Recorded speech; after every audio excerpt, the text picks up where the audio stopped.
కాంగ్రెస్ పాలనలో ధాన్యం దళారుల పాలవుతోందని మాజీ మంత్రి ఎమ్మెల్యే హరీష్ రావు ఫైర్ అయ్యారు. నల్గొండ జిల్లా మర్రిగూడ మండల కేంద్రంలో వడ్ల కొనుగోలు కేంద్రాన్ని హరీష్ రావు సందర్శించారు. వడ్లకు మద్దతు ధర వస్తలేదని రైతులు రాస్తారోకో చేసే పరిస్థితి దాపురించిందన్నారు. కొన్న వడ్లకు కూడా విపరీతంగా తరుగు పెట్టి రైతులను తీవ్ర ఇబ్బంది పెడుతుందన్నారు. ఓవైపు రైతులు వడ్ల లోడ్ ఎత్తమంటే ముఖ్యమంత్రి మాత్రం మహారాష్ట్రకు నోట్లో కట్టల లోడు ఎత్తుతున్నాడని హరీష్ రావు ఎద్దేవా చేశారు. పింఛన్ ఇస్తా అని చెప్పినావు, కానీ ఇవాళ అక్క జిల్లాల మెడలు ఉన్న మంగళసూత్రాలు గుంజుకుంటున్నావు బిడ్డ. నువ్వు అంటే మొగుళ్ళని ఇంకా బాగా దాగిపించి ఆయనతున్న పుస్తల తాడు కూడా కుదబెట్టేట్టు చేస్తున్నావు. ఇంకింత అప్పుల పాలు చేస్తున్నావు, ఇల్లు గుల్ల చేస్తున్నావు, మహిళల్ని ఆగం చేస్తున్నావు. మహిళల గురించి నువ్వు పట్టించుకున్న పాపాన పోలే. మహిళలకు ఇచ్చిన మాట నిలబెట్టుకున్నావా?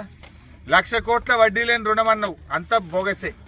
నువ్వు గదే పాత పద్ధతి కేసీఆర్ ఉన్నప్పటి 5 లక్షల రూపాయల వరకే వడ్డీ లేని రుణం ఉంది. 5 లక్షల కంటే ఎక్కువ తీసుకున్నటువంటి గ్రూపులకు వడ్డీ లేని రుణం వర్తించడం లేదు. నీ మాటలేమో 1,00,000 కోట్ల వడ్డీ లేని రుణం అని. నిజంగా అది అమలవుతుందా? సమాధానం చెప్పండి. అంటే ఇవాళ మహిళల్ని ఆగం పట్టిస్తున్నావు. మహిళలకు వాళ్ళ భర్తల్ని తాగిచ్చి వాళ్ళ ఆరోగ్యాన్ని దెబ్బతీస్తున్నావు, ఇల్లు గుల్ల చేస్తున్నావు. ఇది నువ్వు నిజంగా మహిళలకు చేసే సేవనా?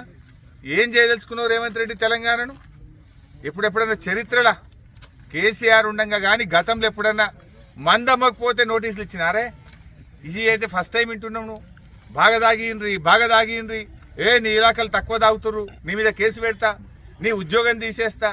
ఇట్లుంటాడా ముఖ్యమంత్రి? ఎవడన్నా ముఖ్యమంత్రి వడ్లు అమ్ముతున్నాయా లేవా, పత్తికి మద్దతు ధర వస్తుందా లేదా, పెట్టుబడి పైసలు అందినాయా లేదా, రుణమాఫీ జరిగిందా లేదా అని ప్రజల గురించి ముఖ్యమంత్రి ఆలోచించాలి. ఈ ముఖ్యమంత్రి పైసల గురించి ఆలోచిస్తుండు. మందు అమ్ముతలేదని తెగ బాధపడుతుండు. ఈయనకు మందు అమ్మాలన్నట, సంచి నిండాలన్నట. ఇదా నువ్వు చేయాల్సిన పని? ఇవాళ ఏ ఊరికి పోయినా నేను అడుగుతున్నా ముఖ్యమంత్రి గారిని, ఏడగొన్నావు సన్నవడ్లు చెప్పు. 47 లక్షల మెట్రిక్ టన్నుల సన్నవడ్లు కొంటామన్నారు. ఏడగొన్నావు? నేను నిన్న జగిత్యాల పోతే ఒక గింజ కొంటన్నారు. నల్లగొండకు వచ్చి ఇవాళ అడిగితే ఒక్క గింజ కూడా సన్నవడ్లు కొనలే, బోనస్ రాలేదన్నారు. అంటే నీ బోనస్ బోగసే కదా. ఇక నువ్వు బడ్జెట్లా మహారాష్ట్రలో పోయి 2,400 కోట్లు పెట్టినా బోనస్ ఇస్తున్నా వడ్ల కన్నావు. ఏడిచ్చినావు బోనస్? 1800కు 1900కు వడ్లు అమ్ముకుంటున్నారు. 91 లక్షల మెట్రిక్ టన్నుల వడ్లు కొంటామన్నారు.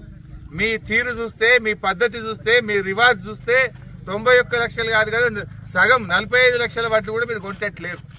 ఎందుకంటే ధాన్యం ఇవాళ ఆంధ్రప్రదేశ్ వాళ్ళు పక్క రాష్ట్రం వాళ్ళు వచ్చి కొనుక్కపోతున్నారు, దళారులు కొనుక్కపోతున్నారు, మిల్లర్లు కొనుక్కపోతున్నారు. ఎందుకంటే రైతులు కూడా నువ్వు పైసలు ఇస్తావో ఇయ్యవో, పైసలు పడతలేవని 300, 400 తక్కువకే బయట అమ్ముకుంటున్నారు. ఇవాళ ప్రతి రైతు కూడా నష్టపోతున్నాడు. అటు పెట్టుబడి పైసలు ఇవ్వపోతివి, మద్దతు ధర ఇవ్వకపోతివి. మరి నువ్వు రైతులకు చేసిందేంది?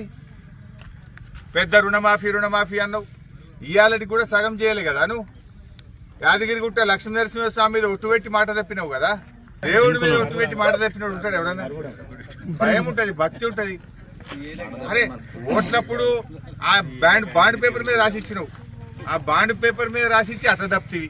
ఆ బాండ్ పేపర్ ఇజ్జత్ తీసినావు నువ్వు. ఈ కాంగ్రెస్ వాళ్ళు వచ్చినాక, ఈ రేవంత్ రెడ్డి వచ్చినాక ఆ బాండ్ పేపర్ ఇజ్జత్ కూడా వీకి.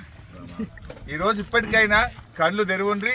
నువ్వు మహారాష్ట్రలో చెప్పుడు కాదు, అన్ని వడ్లకు కూడా 500 బోనస్ ఇయ్యి, వడ్లకు తొందరగా పైసలు ఇయ్యి.